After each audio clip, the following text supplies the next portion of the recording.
Hello and welcome to the Week 6 edition of the Monster Pod here on Lineups. Matt Brown, Noops Christensen is going to run through each and every game, give you all the bets in our account, all the leans that we have, any games we absolutely hate and want to put on a rocket and fire into the sun. We will let you know that as well. If you have not done so already, please go ahead, hit that subscribe button. Do appreciate you guys supporting the channel. Absolutely free, so do that. And the comment section is always open, so if you which I know all you want to do is tell us the picks you absolutely agree with. So just let us know in the comment section with that. I mean, it's not to tell us which picks you absolutely hate, but you can do that too.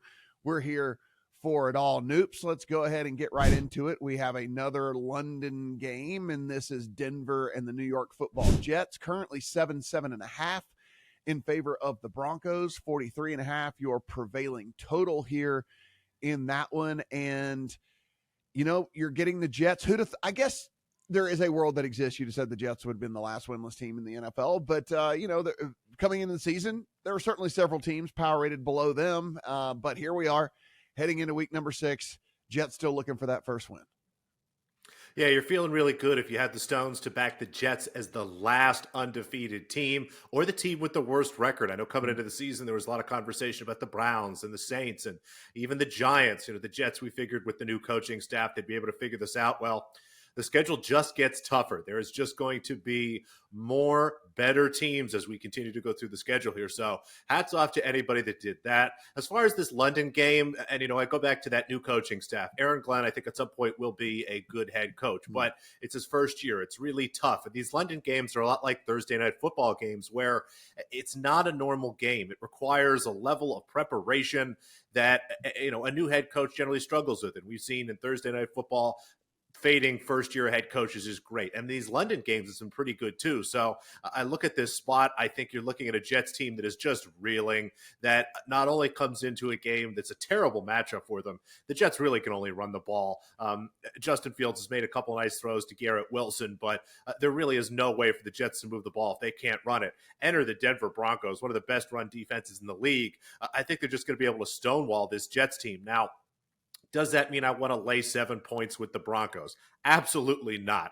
The offense for the Broncos has been up and down all season. I'm sure you've got the PFF numbers in front of you, Matt. We know Bo Nix has struggled and has looked a little bit better the last couple weeks, but I still just don't feel the level of confidence I need to in this Broncos offense to trust them to win this game by 8, 9, 10 points and to cover that 7-point spread. So I'm going to go back to what I started with. I don't see how the Jets really move the ball here. Again, coming to London, I don't think that they'll be as prepared as maybe they should be with this new coaching staff, and it's just a nightmare matchup. This Broncos team was built to stop the run. That's all the Jets can do. I'm looking at a Jets team total of 17.5. Love that. I am absolutely happily going to take under that. We'll see if maybe, again, there could be a defensive touchdown, a special teams touchdown, or something to snooker us, but I just don't see how we get 3 scores out of the Jets, let alone 2 touchdowns and really 2 field goals. Yeah, this Denver defense is every bit as good as advertised as coming into the season. We were looking at this team to be one of the very best defenses in the league, and they have really come out and shown that, which is why this team is where they're at right now. I mean, the offense certainly has taken a little bit of time to find its footing this season, but the defense has been right there to pick it up. And I'm with you. I just don't know how the Jets score at a consistent basis, basically, in this game. I look at this and the 43.5, I'm willing to go ahead and take just the full game under here. That said, would love to get the 44.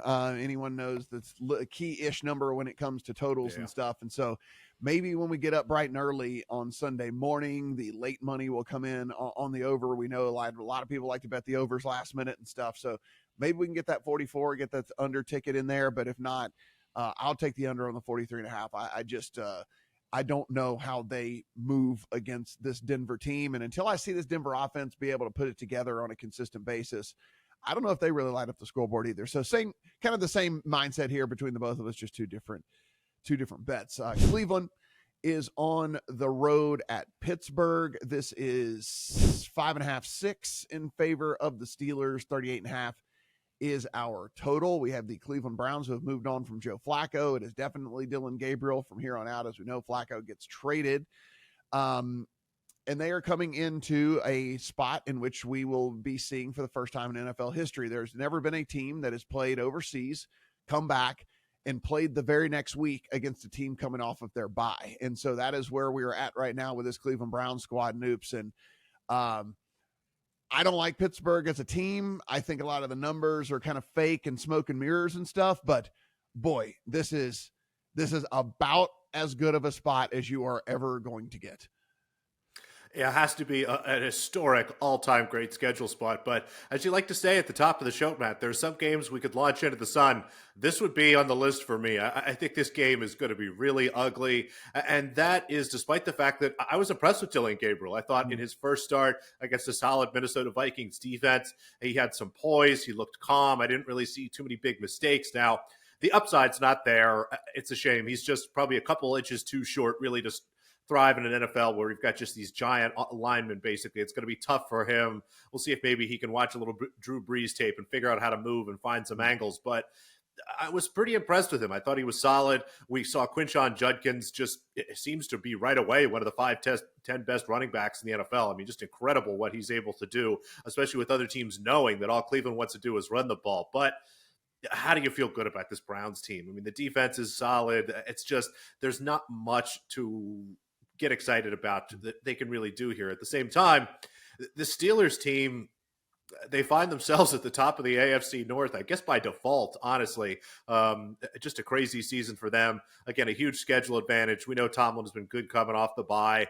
Should be a spot where Pittsburgh wins this game, but I just can't get myself to want to back Pittsburgh. Again, we're looking at 5.5, 6. That's close to a touchdown.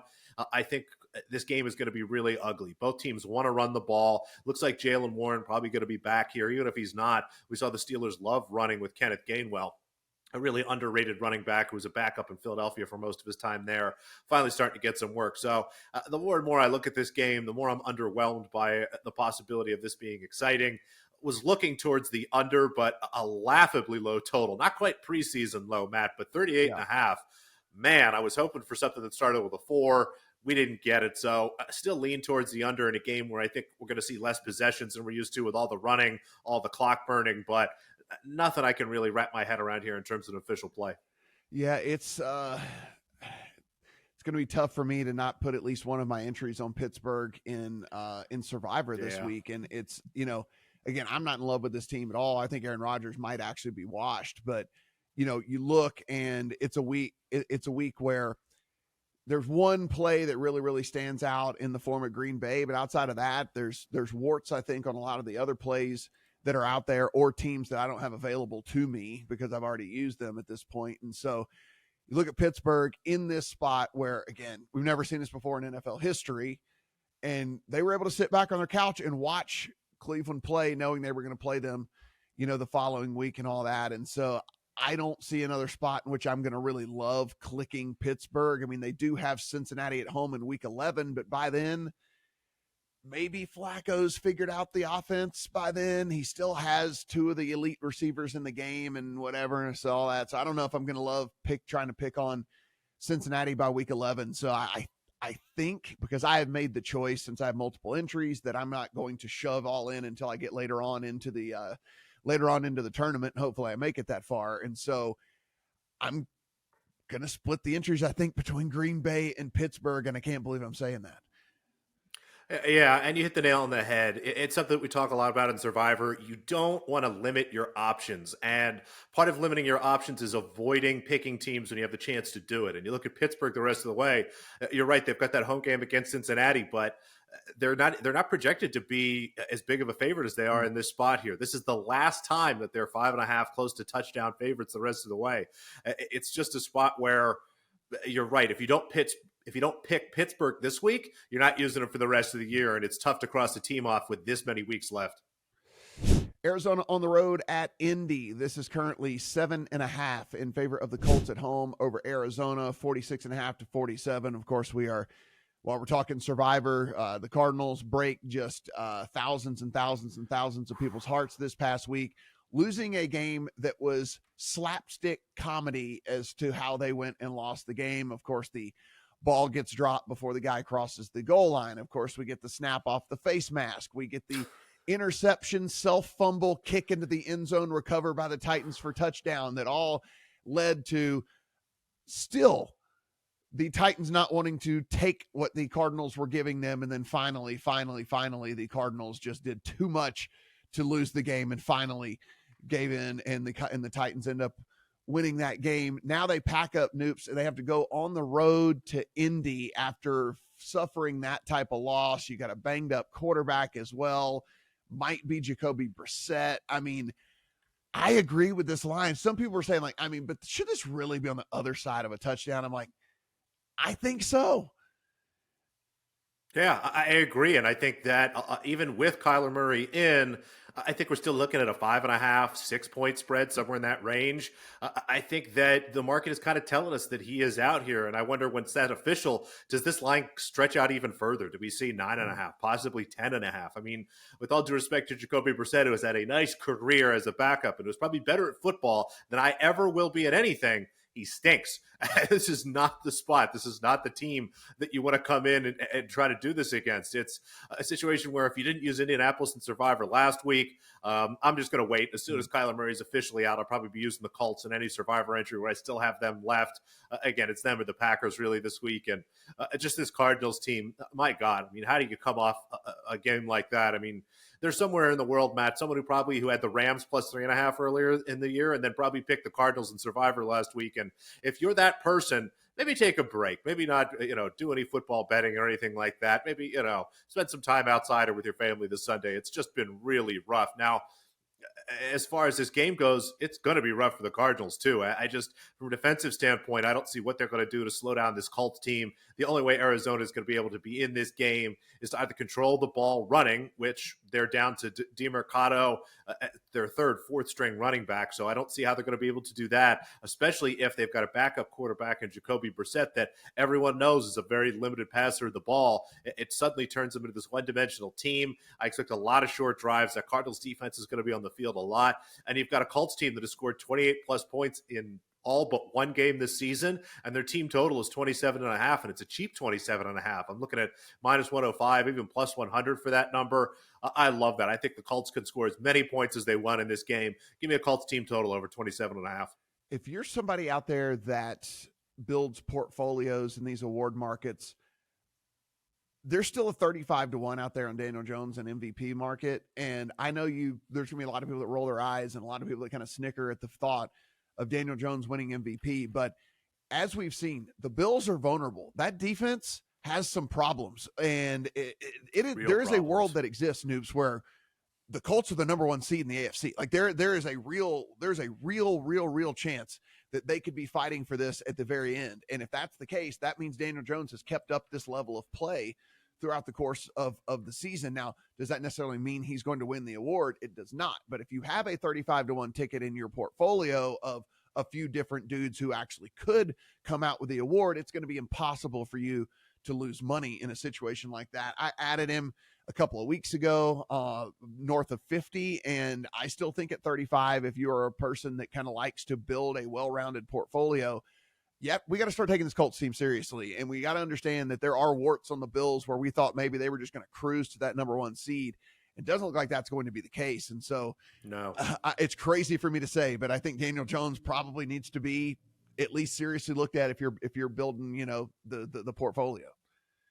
I agree with that. And honestly, I was thinking as you were talking, I'm looking at Jonathan Taylor, close to 200-1 to win the MVP. Now, I think that he is more someone to look at in the offensive player of the year category where, again, that tends to be where your running backs come from, get rewarded. That tends to be where wide receivers get rewarded. And, he is one of the favorites there in that market. So, maybe you just continue to play him there. I'm looking at plus 300. That's a pretty solid number. But I agree. If you're someone that has a drawer full of MVP tickets somewhere, get yourself some Jonathan Taylor, get yourself some Daniel Jones at the very least to cover all the risk you have out there, if not to put yourself in a position to profit if either one of them wins MVP on what could be a 2-3 loss Colts team, which sounds crazy. I can't believe I'm saying that, but I totally agree. If you're someone, again, it's got a lot of MVP tickets, start thinking about some of these Colts guys and making sure that you've got your books balanced.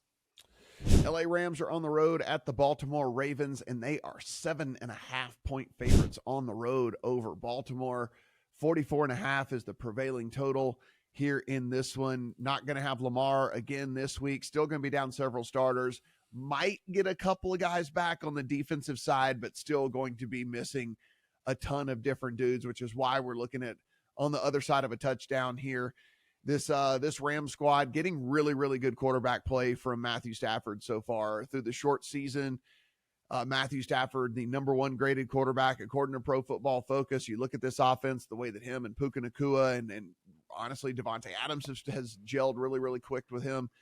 And you understand, like this is definitely legitimate, but a couple of improbable losses, a couple of ways that they have found to lose games, Noops, that leaves you at least a little unsettled, even though they are playing a team in Baltimore that doesn't have Lamar Jackson. Not only do they not have Lamar Jackson, they continue to miss 7, maybe 8 of their projected defensive starters coming into the season. It did make a couple moves this week to just get some bodies, and I think that's what we were looking for. They just looked at the roster and went, "We really just need to find some guys to play every week." We're down to second and third string players. I mean, before the season, the Ravens were expected to be 5.5, 6-point favorites in this spot. We're now at minus 7.5 on the other side. I mean, just an incredible change and just a brutal season here for the Baltimore Ravens. As we talk about Survivor a lot, as far as the Rams go, I'm still trying to save them for week 9 when they host the New Orleans Saints. But again, if you're down to some limited options, if you've used the Colts, if you've used Green Bay already, take a long, hard look at this Rams team, especially if Lamar Jackson is confirmed out. And again, the line is screaming that Lamar Jackson is out. I would be absolutely shocked if he was on the field here. So the only maybe fly in the ointment for the Rams are a bit of a look-ahead spot. They go to London next week, and my guess is, being a West Coast team, they'll probably finish this game in Baltimore, get up Monday morning, or even, honestly, take a red-eye Sunday night, get over to London there. So a bit of a look-ahead. Just expect the Rams to be in complete control of this game kind of from beginning to end. I just don't know how the Ravens, again, even establish a run game with Derrick Henry as limited as Cooper Rush is, find a way to just really stop the Rams whatsoever. So like the Rams here, lean towards that. Was looking at maybe an under. The total's 44.5. I was hoping maybe we get a shot at 46.5, something just a little bit higher. Again, given how much both teams have a proclivity to run the ball, should be a great conditions for an under, but the Rams might just absolutely blow out this Ravens team. So it's kind of a mess of a game. Lean under, but nothing official. So, we played the under on Derrick Henry rush yards last week. I'm going back to the well again this week. There's a 74.5 out there in the market at FanDuel right now on Derrick Henry. Listen, without Lamar Jackson on the field, people are just keying on making sure that Derrick Henry doesn't beat them. They're not scared at all of this pass game without Lamar Jackson out there. And the other thing about this is Derrick Henry doesn't play in the 2-minute. He doesn't play in the 4-minute. He doesn't play when the negative game script happens because he's not a pass catching back. And so there are other ways in which Noops where he can't get there because he's not even on the damn field. Much, like you cannot get rushing yards if you are on the sideline. And I think that there are a lot of different game scripts that play out where Derrick Henry is on the sideline here in this thing. And so, it's always scary to play any sort of Derrick Henry under because we know one hole he's gone and then whatever, it's blown. But I think that these teams are going to do exactly what happened to this Baltimore team last week, which is Derrick Henry's not going to beat us. If you guys can beat us with if Cooper Rush, you can go out there and you can beat us with your arm, then so be it. And, we'll rest happy knowing that, that we did what we thought that was the best way to go about this. So again, I played the under 74.5 yet again on Derrick Henry. And as long as he doesn't break a long one, I think it's a winner. Absolutely makes a ton of sense. And you make a great point about him just not playing. I mean, the Ravens know that if they have any chance of doing anything, they have to wait till Lamar gets back, and they're going to need Derrick Henry healthy. So no need to sacrifice his body to build up more hits in what is a losing effort anyway. So I love this angle, and I'm going to continue to tally on it. Seattle and Jacksonville. This is anywhere from 1.5 in favor of Seattle to 1.5 in favor of Jacksonville. Every number in between. 47.5 is our total here in this one. Seattle in just an absolute shootout last week. It was awesome. I mean, that game was awesome. One of the best and most fun times I've had watching an NFL game in a long time. Sam Darnold, unfortunately, gets the ball tipped at the line to end the game, and it ends up getting picked off. But him and Baker Mayfield just absolutely went to town in that one. Then we get Jacksonville, get the improbable upset last week in which,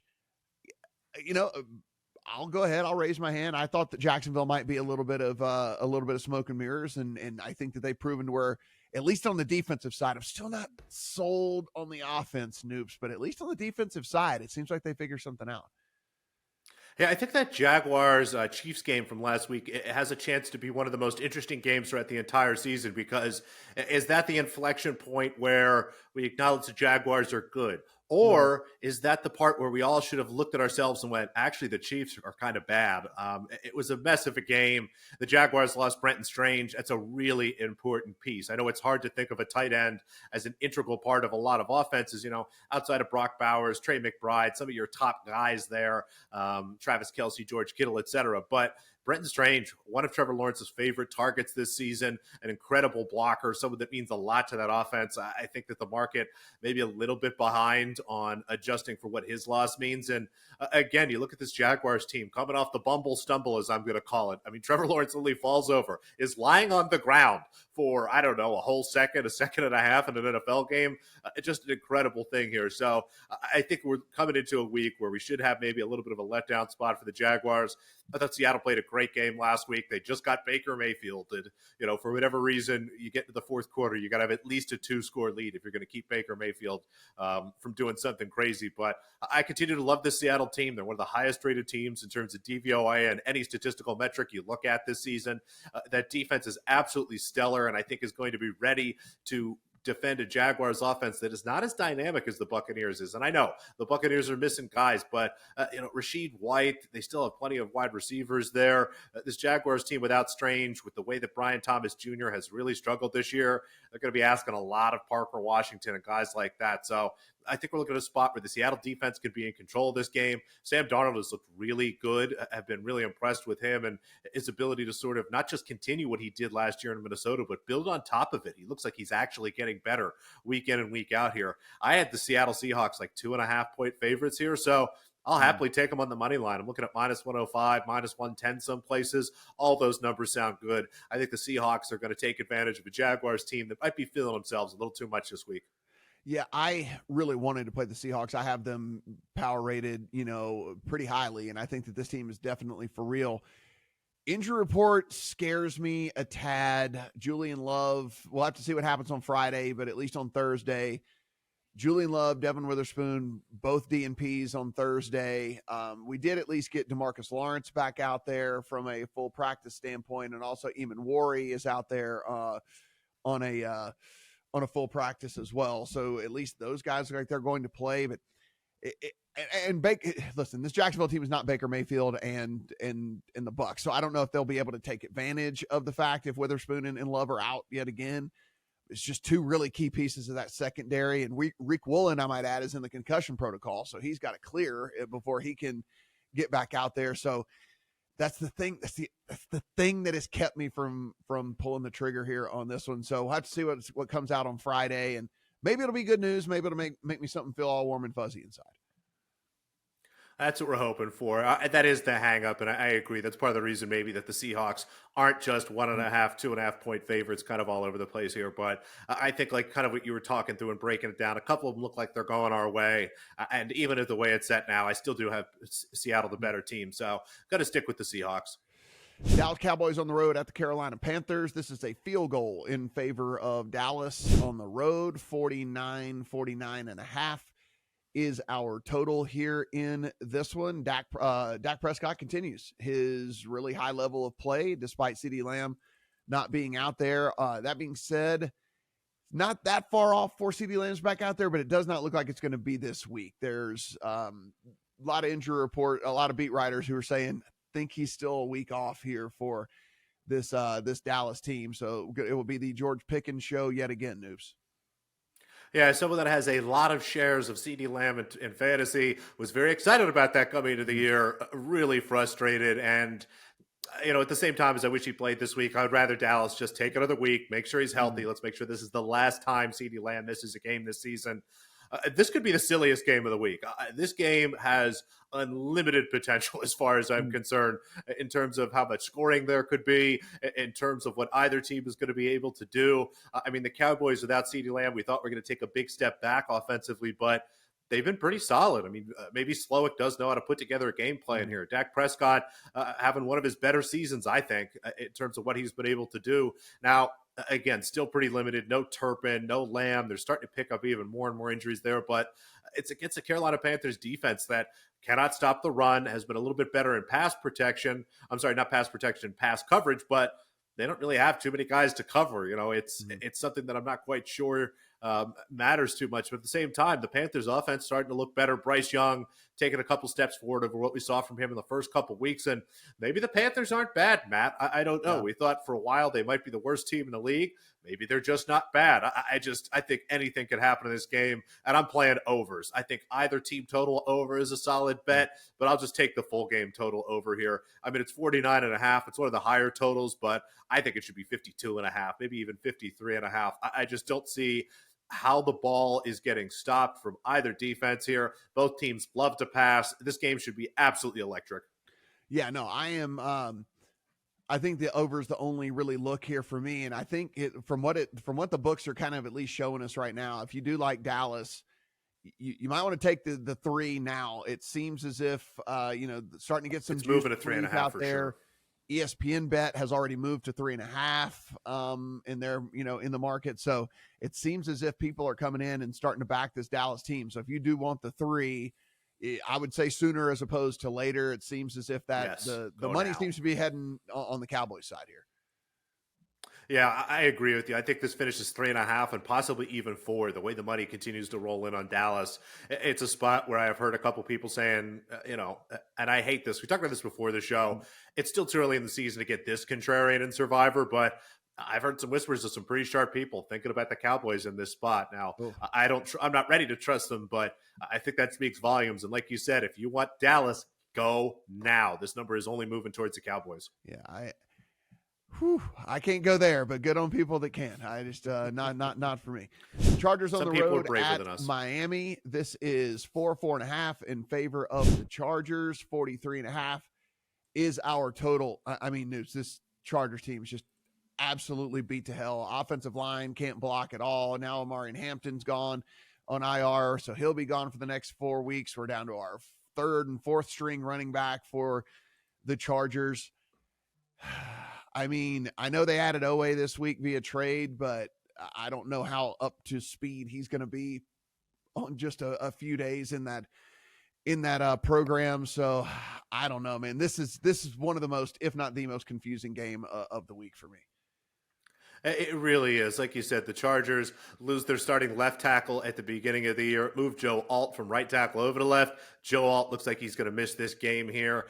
Their top 2 running backs, both on IR, and even some of the receivers. We're now seeing Quentin Johnston pop up as questionable, Darius Davis questionable, guys that, again, really matter for this offense. So how do you trust this Chargers team? And at the same time, the Miami Dolphins just continue to find new and more interesting ways to lose every week. I mean, if not for the Rams loss, if not for the Cardinals loss, I think we would just be talking about the Dolphins every week in terms of just how silly this team is. And I mean, Mike McDaniel, he looks like he's given up. He looks like a defeated man in some of these press conferences. I just don't know how much longer we're going to see this Dolphins team continue to try to push. It's a spot where I would love to back the Chargers, but 4.5 on the road with a team with playing a bunch of backup offensive linemen, a team that has struggled to score the ball even when they were healthy. I mean, I don't think we've seen the Chargers play 4 consecutive quarters of good offense, and you will need to put up some points in Miami, especially in the hotter part of the season. We're going to see the Chargers, like a lot of teams in Miami, probably wilt in that second half. So it's a spot where 4.5 is too many points for me to lay with the Chargers, but not nearly enough points for me to want to take with the Dolphins. The Chargers defense still pretty healthy. If I had to bet something here, I would look at maybe a Dolphins team total, kind of to the over 19.5. I think it's a spot where maybe the Dolphins struggle a little bit early in the game, but again, we've seen teams in the second half in that heat start to wilt a little bit, start to really struggle. So I guess lean towards the Dolphins team total over 19.5, but I'm saying that simply because I feel like I have to give some idea out for every one of these games. This one's a mess. Yeah, it really is. The only play that I'm sitting here really contemplating is just taking an over on Herbert pass attempts. We saw this team at the beginning of the season when they weren't comfortable running the ball, just throw the ball. Their pass rate over expectation was ridiculous. They were throwing the ball at a much higher rate than anybody in the league. They settled down a little bit. You got a little bit of good play out of Harris. You got a little bit of good play out of Hampton. So then they balanced it out just a little bit more. Well, now here we go. Both of those guys are gone. Do they kind of revert back to what we saw at the beginning of the season and just start throwing the ball all over the damn place again and just throwing basically on every single down? And so that's kind of where I'm sitting right now. But the problem is all these offensive line injuries. Are they really going to throw the ball a ton? Their pass block win rate is 28th in the NFL. Their pressure rate allowed is 26th in the NFL right now. And so that's why I said it's just a really confusing game to me. So that's like you said, I wanted to at least put out some thoughts here on this one and some plays that I was at least considering. I was considering the just pass attempts for Herbert, but haven't quite put it in the account yet.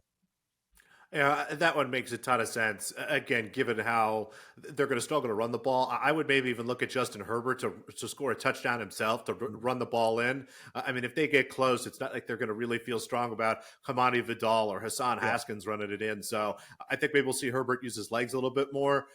Still like the pass attempts over, but look at Herbert to score a touchdown.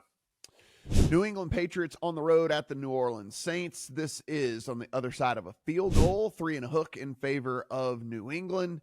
46, the prevailing total out there. Of course, the Patriots beat the Bills last week. And honestly, I can just say beat the Bills last week. They did. There was no funkiness going on there in that one. That team just went and beat the Bills. Very, very impressive win out of this squad. The Saints continue to be one of my lowest ranked power rated teams in the NFL. Noops, when I saw this line, I just kind of looked at it and I go, seems about right. Seems about right.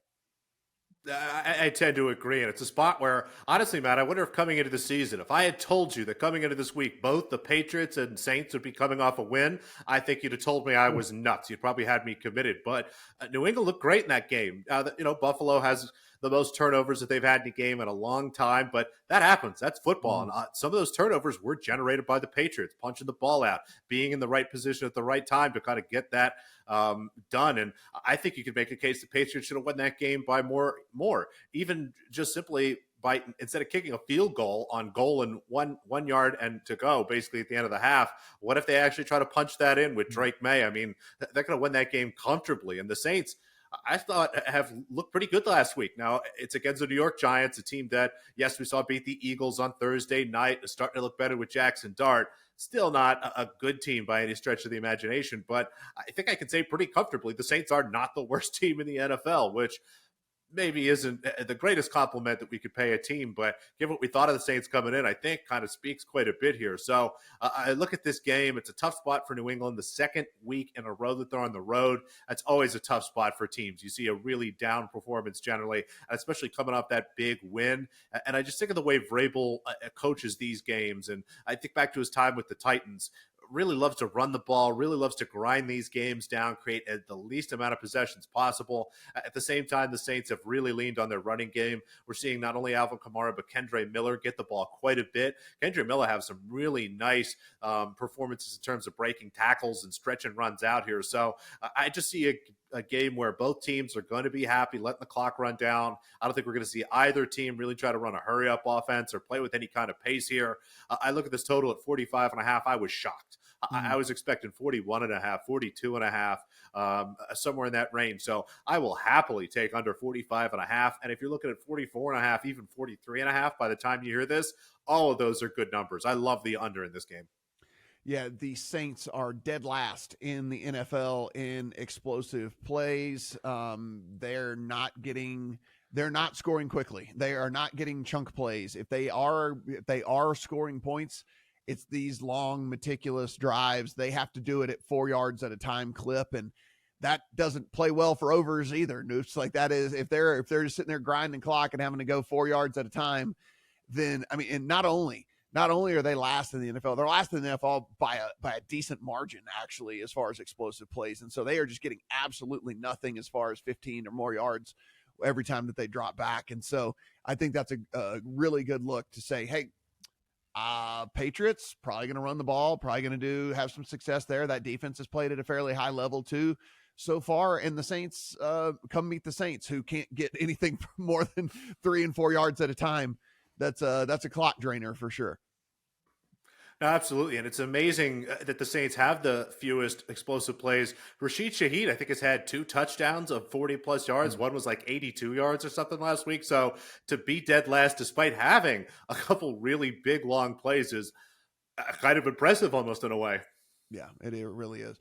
Tennessee on the road at Las Vegas. This will be going down at the Death Star down on the Strip, and this is 4.5 in favor of the Raiders. Yes, the Raiders are 4.5-point favorites in a game here in week number 6, a 41.5-point total. Like we talked about earlier, Tennessee, despite their every effort to not win the game against the Cardinals, lucked into actually getting that done and do win a game. So they are no longer winless. The Las Vegas Raiders have really just been getting bad quarterback play out of Geno Smith. Last week, with no Brock Bowers and no Michael Mayer, it was even worse on the offensive side. Bowers not practicing so far. We'll see what happens on Friday. That's really the key day for some of these guys that are trying to get back from injuries and stuff. But, man, Noops, I don't want to lay 4.5, and I don't want to take 4.5 with Tennessee, who is the dead last team in my power ratings by a decent margin as well. I'm not sure I even want to talk about this game, Matt. We could launch this thing in the sun entirely. I promise you that I will not see one single second of this football game. If the other games in the afternoon slate are a disaster, I'm going to go outside, do some yard work or something. Spend some time with the family. Honestly, this is a great spot where if you live in the Las Vegas area and this is the football game that's on, it's a strategy I talk about all the time. Pretend like it's a big deal that you're passing up on football. Make a big point of being like, you know what? I'm not going to watch a football game this afternoon. Come on, honey, let's take the kids out and go do something. Let's have a special moment. I will sacrifice my football because they don't know. They don't know this game is just a hot, flaming turd. I mean, you got the Tennessee Titans coming off one of the most improbable wins in the history of football, I think, let alone in terms of what we saw this season. It has to be kind of a down spot. You've also got a young team in Las Vegas, Matt, and somebody that lives there. There's a lot for young people to do that might keep you up a little bit too late at night, or maybe make sure that you're not quite as focused and locked in as you should be. As far as the Raiders are concerned, if Geno Smith can't have a good game against the Tennessee Titans, do we start thinking about Kenny Pickett, for God's sakes? I mean, just everything is really dark here for the Las Vegas Raiders. And that's even before considering, again, the Death Star and the fact that everything they do is in black anyway. It's just an absolute mess of a game. The Raiders should win this game. They should win it comfortably. We should see Geno Smith, again, being able to push the ball down the field to Jacoby Myers, to Dante Thornton, to maybe Brock Bowers if he's healthy, if not Michael Mayer.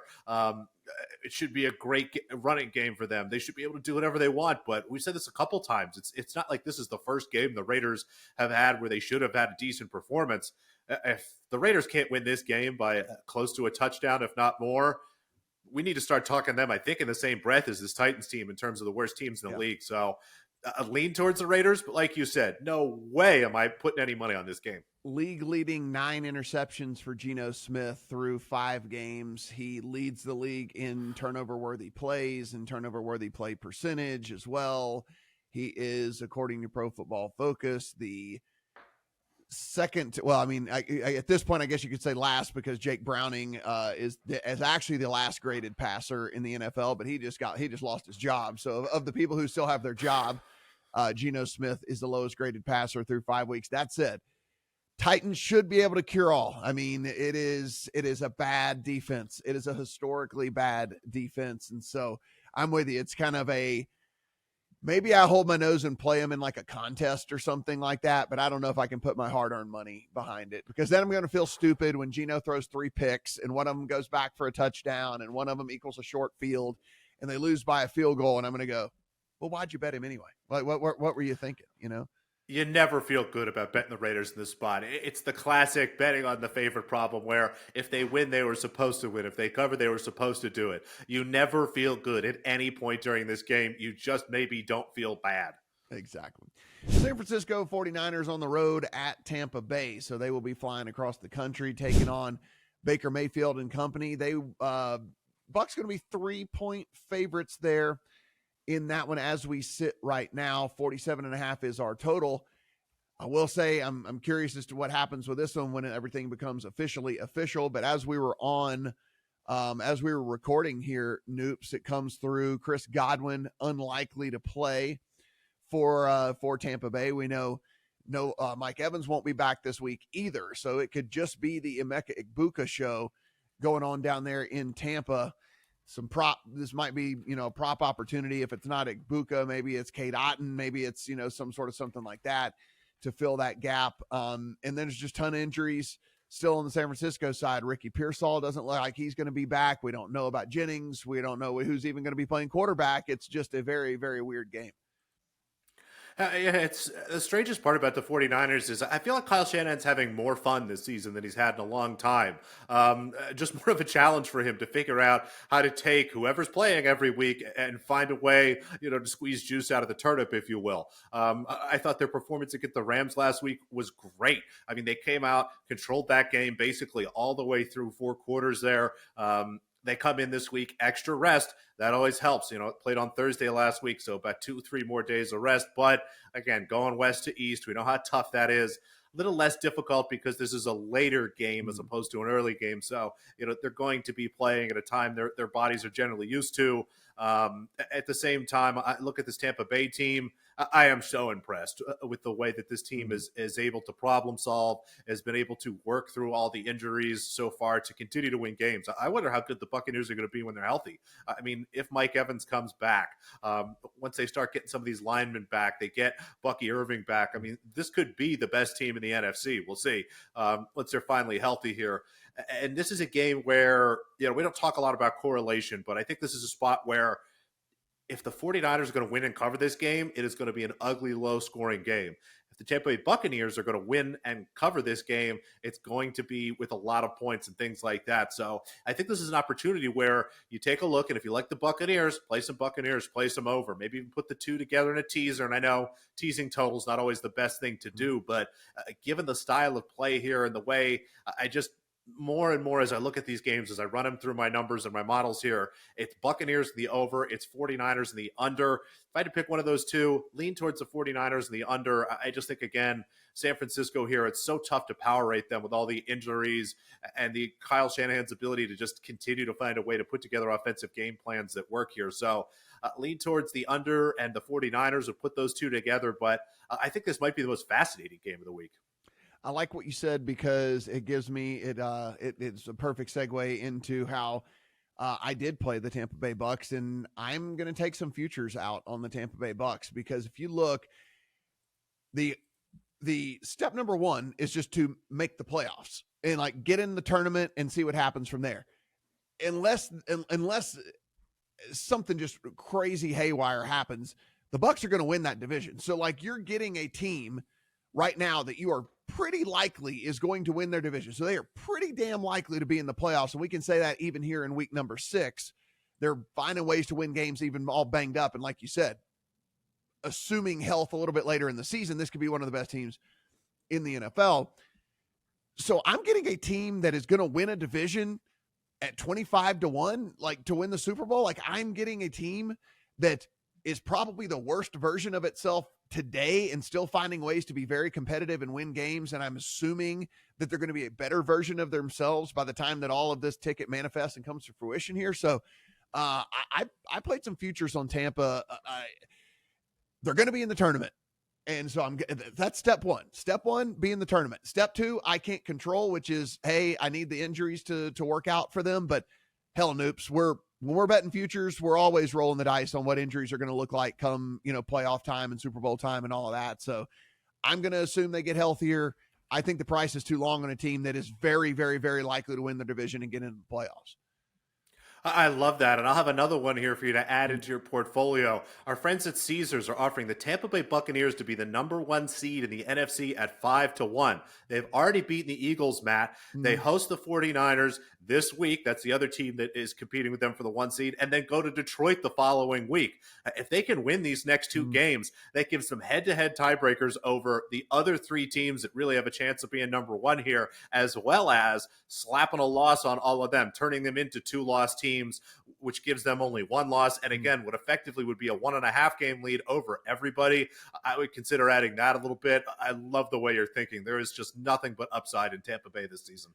Cincinnati on the road at Green Bay. This is 14.5 in favor of the Packers. 44.5 is our total. Cincinnati trades for Joe Flacco and instantly announces that he's going to start for them this week. So he's been with the team for 3 days. We'll see how that plays out. Green Bay coming out of a bye, so everything working in their favor for this one as well. This is your slam dunk survivor play of the week. Noops, I know football's weird. The NFL is going to NFL. This one, all of these other upsets and all these other things that happened, while improbable and while whatever, I didn't love the Cardinals team. So like for them to find a way to lose to the Titans, I wasn't like jaw drop, can't believe they lost a game and all that. I would be shocked if Green Bay lost. With Joe Flacco being in Cincinnati for 48 hours before he gets on a plane and heads up to Green Bay and tries to navigate against his team coming out of a bye, this would be jaw drop. I could not believe if Green Bay finds a way to lose this game. So, like I said, to me, this kind of the slam dunk survivor play this week. I would be flummoxed if the Bengals found a way to win this game. And that's even with a bit of a devil's advocate on Joe Flacco. Who needs more than 3 days to learn what jersey number Jamar Chase and T. Higgins is? It's really just probably that simple for Joe Flacco. Who cares what the play is? All right, is Jamar Chase open? No. Is Higgins open? Well, I'm just throwing the ball up the field to one of those two guys. It really could just be that simple. And maybe what we see there is some points for the Bengals. It's part of the reason I was looking kind of towards the over in this game. I think, again, the Cincinnati defense, they can generate a little bit of a pass rush with Trey Hendrickson and can stop the run a little bit. But the Packers have a great offense, a great offensive line. I think they're going to be able to control this game, put up basically as many points as they want. The Packers team total already pretty high, but the full game total of 44.5 I was looking towards. I can make a case for that, but at the same time, the Packers have had a bye week here. They're going to come in with a game plan. They know how to control this. We've seen Green Bay really salt games away late. And maybe it does take Flacco more than three days to learn how to get the ball to Higgins, how to get the ball to Jamar Chase, what to do with Chase Brown, and kind of all the parts of this Bengals offense that should be good if they can find someone to drive the bus. But I agree. And it's what we were talking about before the show. People try to get cute. They think they can win their survivor pool in week 6 or week 7. That's not how this works. We've got a long season. Let's, take your time, make the right pick. Just use the Packers. Use them in survivor as many chances you have. Hopefully you do still have them. You didn't take them against Dallas like a lot of people did. But if you've got the Packers, don't overthink it. Use them in survivor. Lean towards the over, though, if you need a bet. Yeah, I think we've already had one of these games already this season in which I've had to say this, but I'll just for the new viewers out there, it's just not really my style. These games that get out like to the on the other side of 2 touchdowns. I mean, the extremes. You could be up 21 points in the fourth quarter and not feel comfortable about covering your bet, and like that's just not a game. That's not something I want to sit through, right? Like that's just not a sweat I want to have. A garbage score and an unnecessary 2-point conversion and you lose your bet, even though your team just dominated the other team all game. Like just not really my style to have to sweat a game, even if I'm up 3 scores. Yeah, and you even look at some of the halftime lines, maybe Packers first half, that should be a really good solid spot, but 7.5, just kind of on the other side there. I hate that hook. I wish I could have gotten Packers -7, but I think you're right. If you're looking at the Packers, play them early. We've seen them, again, try to salt away games late, and maybe Flacco in the second half figures out how to get the ball down the field. Detroit on the road at Kansas City. They are 2.5-point underdogs to the Chiefs. 52.5-53 is our total. I put my power ratings together each and every week. And Noops, the Detroit Lions are at the top of my power ratings, and I feel perfectly fine with it. They have the offensive metrics to back it up. They have the defensive metrics to back it up as well. Jared Goff playing at a high level, the 2-headed monster at running back, the awesome Amon-Ra St. Brown do-it-all guy, the guy that takes it off the top, and Jamison Williams. And, oh, by the way, Laporta, a really good receiving tight end as well in this option. I mean, I love everything on the offensive side and on the defensive side. Shepard has really, I know people were worried that you lose both coordinators and how's this going to function? I think Shepard steps right in and has this defense performing at a high level, despite the fact that they have a couple of injuries that they're dealing with as well. I played Detroit on the money line. you know, Yeah. I know the points are there, and I would never tell people if you feel more comfortable taking the 2 or the 2.5, that's fine. By all means, the NFL's weird, but I think Detroit's just a better team, and I think they can go to Kansas City and prove it. Absolutely. I mean, it's Sunday night football. It should be an absolutely great game. Of course, make sure you check out our friends over at Bet365. They do the touchdown jackpot. If you get the guy who picks who gets the first touchdown, you get a split of a nice big chunk of money there. So make sure you get in there and look at that. And I agree. That's exactly what I had in my notes. I make Detroit the favorite in this game. Now, it's not an overwhelming favorite. We're talking about -1.5, -2. Kansas City, no matter how much I continue to be confused about the Chiefs and whether or not they're a good team, it's still a great home field advantage. It's still Andy Reid and Patrick Mahomes and a very, very solid defense that should be able to control this game. But outside of it being the second consecutive road game for Detroit, which, as I mentioned earlier, it's a really tough spot for teams. Having to travel back-to-back weeks is really tough. I don't care if you're flying in a private plane or not. It's rough. That's my only real hang-up here. I think this Lions team has been absolutely the most impressive team so far this season. I look at my power ratings, and again, I've got them pretty much right at the top. The only team that I have really close to them was, again, kind of the Indianapolis Colts have been really good, the Buffalo Bills, and kind of the Lions. Those three teams to me are really kind of close. I could absolutely make a case of the Lions being the best one. That offense has been incredible. Everything looks right for me here. It's a spot where, again, the Chiefs defense is great, but the Lions offense might be better. We've seen the Lions offense, they know how to problem solve. They need to run the ball, we can run the ball. If we need to throw the ball, we need to throw the ball. If we need to get more creative and, do something goofy, pull out some, special trick plays here. Maybe we'll have David Montgomery throw for another touchdown this week. It's just, it seems like the Lions are built to answer any question people ask of them. I love Detroit. Give me the Lions +115. This is head and shoulders my favorite bet of the week. Another thing, I'm glad you mentioned our friends over at Bet365. They actually run this other thing. It's like they got an early payout offer at Bet365 where if your team ever gets up by 17, you just win the bet, and even if they end up losing the game. So another fun little thing they do over at 365. So if you haven't got an account, definitely go and check them out. The Chiefs' run defense is actually pretty suspect. Like, they cover very well. But man, you can get at them on the ground, and that is why I'm so concerned with how they're going to be able to stop this Lions rush offense. It's just been an absolute truck so far.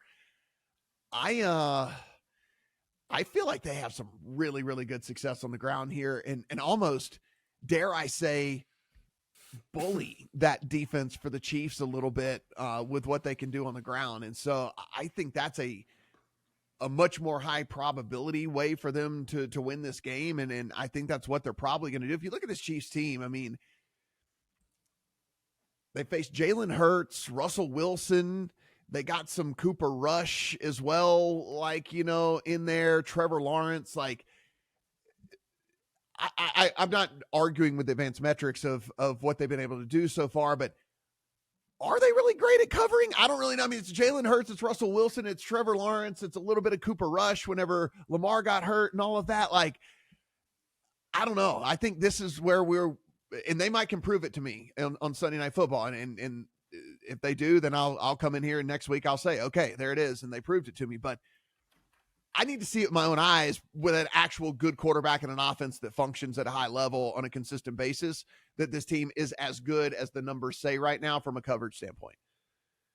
You make a great point. This is far and away the best offense that the Kansas City Chiefs have faced. Again, the Chargers in game one, that Chargers offense, even when healthy, is very limited. The Eagles in week two, we don't really need to talk about that too much. There's plenty of people talking about how bad the Eagles offense has been. You can find it all over the internet.